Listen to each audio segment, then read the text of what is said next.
didahului dulu dengan wapres yang berkantor di sana. Mungkin filosofi lebah itu penting karena keyakinan publik itu akan muncul ketika ada yang menempati. Wacana pemindahan ibu kota negara ke Nusantara, IKN, memasuki babak krusial. Bukan lagi sekadar pembangunan fisik, kini fokus telah bergeser ke persoalan efektivitas fungsi pemerintahan. Sebuah desakan kuat datang dari DPR RI yang secara spesifik menyoroti peran Wakil Presiden, Wapres, Gibran Rakabuming Raka sebagai lokomotif utama pemindahan tersebut. Komisi 2 DPR RI mengusulkan Wapres Gibran segera memulai aktivitas perkantoran di IKN pada tahun 2026. Selain itu, parlementarian ini juga meminta para wakil menteri untuk ikut serta mendampingi Wapres pindah, sebagai langkah nyata untuk memastikan fungsi pemerintahan berjalan maksimal. Ketua Komisi 2, Rifki Nizami Karsayuda, menyampaikan usulan ini dalam rapat kerja, Raker, bersama Kemendagri, Kemenpan RB, Otorita IKN, dan BKN di gedung DPR RI, Selasa, 25 November 2025. Menurut Rifki, pemindahan aparatur sipil negara, ASN, tidak boleh sekadar memindahkan pegawai, melainkan harus menggeser fungsi pemerintahan secara menyeluruh. Rifki menggunakan perumpamaan yang sangat ilustratif untuk menegaskan urgensi kehadiran pemimpin tertinggi. Analogi ini menempatkan Wapres Gibran sebagai Ratu Lebah atau pemimpin kawanan, yang kehadirannya di IKN menjadi penentu bagi keberanian dan efektivitas seluruh struktur pemerintahan di bawahnya untuk ikut berpindah. Jika Wapres sebagai pemimpin tertinggi sudah berkantor di sana, maka para wamen dan ASN akan memiliki insentif dan kepastian fungsi yang jauh lebih kuat. Desakan Komisi 2 ini sejalan dengan target pembangunan Otorita IKN.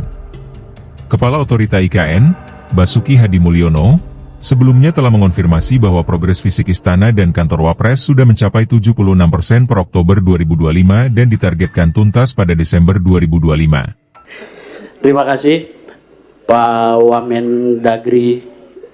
Ada 3 Wamendagri yang saya hormati. Ada Pak Bas, Kepala IKN, ada Menpan RB, ada Kepala BKN, dan semua jajaran. Terima kasih atas kesempatan yang diberikan oleh Ketua. Saya langsung aja, belum lama ini kan sempat MK mengeluarkan putusan terkait pencabutan 190 tahun untuk kelola investasi di IKN. Tapi kadang-kadang saya juga baca berita yang sangat mengejutkan. Setelah ada putusan MK itu investor pergi. Tapi tadi juga Pak Bas menyampaikan terkait proyeksi investor di sana, ada udah melakukan MOU. Yang saya ingin tanyakan, apakah putusan MK tersebut berimplikasi terhadap investor yang ada sekarang? Misalkan secara tidak langsung ada yang WA Pak Bas, misalkan WA Pak Direktur menyatakan bahwa saya mengundurkan diri Pak karena ini udah nggak 190 tahun lagi. Itu mungkin bisa saja. Itu perlu diantisipasi juga, apalagi kita juga di zaman media sosial yang begitu cepat sekarang itu, informasi itu antara berita putusan MK dengan berita-berita bahwa IKN itu akan mangkrak dan disebut akan menjadi kota hantu. Nah, itu kan setidaknya butuh effort juga dari Pak Bas dan jajaran untuk meyakinkan publik bahwa IKN itu benar-benar akan terwujud. Dan kalau kita pakai teori lebah Pak Bas, ketika kita ingin mendapatkan hasil madu yang bagus atau lebah, biasanya yang kita ambil itu adalah induk. Induknya dipindah, nanti di situ akan mengikuti lebah. Betul kan? Itu inspirasinya seperti itu. IKN juga tidak, kita bisa analogikan seperti itu. Bahkan kemarin secara langsung juga dari Nasdem pernah memunculkan wacana didahului dulu dengan wapres yang berkantor di sana. Mungkin filosofi lebah itu penting karena keyakinan publik itu akan muncul ketika ada yang menempati. Tadi juga disampaikan oleh ketua ada berapa ASN, berapa juta di situ, dan berapa juta yang akan diproyeksikan yang ditempatin yang di IKN. Jangan sampai IKN itu sebagai tempat kunjungan kerja anggota DPR yang ke sana untuk memantau aja. Baik itu dari komisi dari 1 sampai komisi itu cuma hanya memberikan. Tapi yang paling penting itu ya tadi filosofi lebah itu. Seberapa bagus pun itu kantor, ketika belum ada proyeksi penempatan, pasti orang kan berpikirnya itu mangkrak, gitu kan. Tapi saya juga sebagai anggota Komisi 2, mitra strategis Babas, selalu menyampaikan ke publik, keseriusan itu pasti kita akan terlihat apa? Setiap tahun negara selalu menggelontorkan anggaran untuk IKN.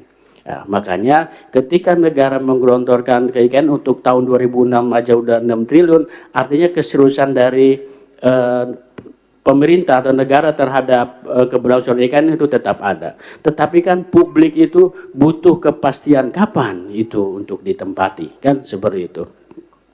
Itu untuk Pak Bas yang saya hormati. Saya ingin bertanya juga ke Kemendagri. Tadi juga disampaikan dalam paparannya Pak Wamendagri terkait dana yang mengendap, gitu kan. Nah, saya kira dana yang mengendap ini perlu dijadikan catatan khusus oleh Kemendagri biar tidak ada kesimpang siuran dalam pendataan terkait anggaran dana yang mengendap. Dan saya juga tadi sekilas melihat bahwa Pak Mendagri juga sudah dipanggil oleh Presiden untuk menanyakan terkait dana yang mengendap juga, saya baca berita tadi. Dan artinya Kemendagri sebagai kementerian yang membawa bidang pemerintahan artinya harus satu suara ketika ada perdebatan antara Menkyu dengan Gubernur Jawa Barat terkait dana mengendap itu, artinya kan di situ yang artinya ada data, pasti ada satu data yang berbeda. Ketika Menku menyatakan bahwa jumlah yang mengendap di Jawa Barat segini, tapi Pemda Jawa Barat membantah, dan itu Mendagri harus jadi rujukan utama terkait data mengendap ini. Dan data mengendap ini juga harus diperhatikan terhadap kontraktor yang di daerah. Kita lihat beberapa lama yang viral itu ada kontraktor di Pekanbaru sampai menghancurkan kontraknya yang saluran irigasi yang telah dibangun karena belum dibayar oleh Pemda. Apakah itu ada irisannya dengan terkait dana mengendap? Tadi juga telah disampaikan bahwa oleh Pak Topan dekat RPJMD kan setiap daerah itu punya RPJMD setiap tahun. Download Tribun X sekarang, menghadirkan lokal menjadi Indonesia.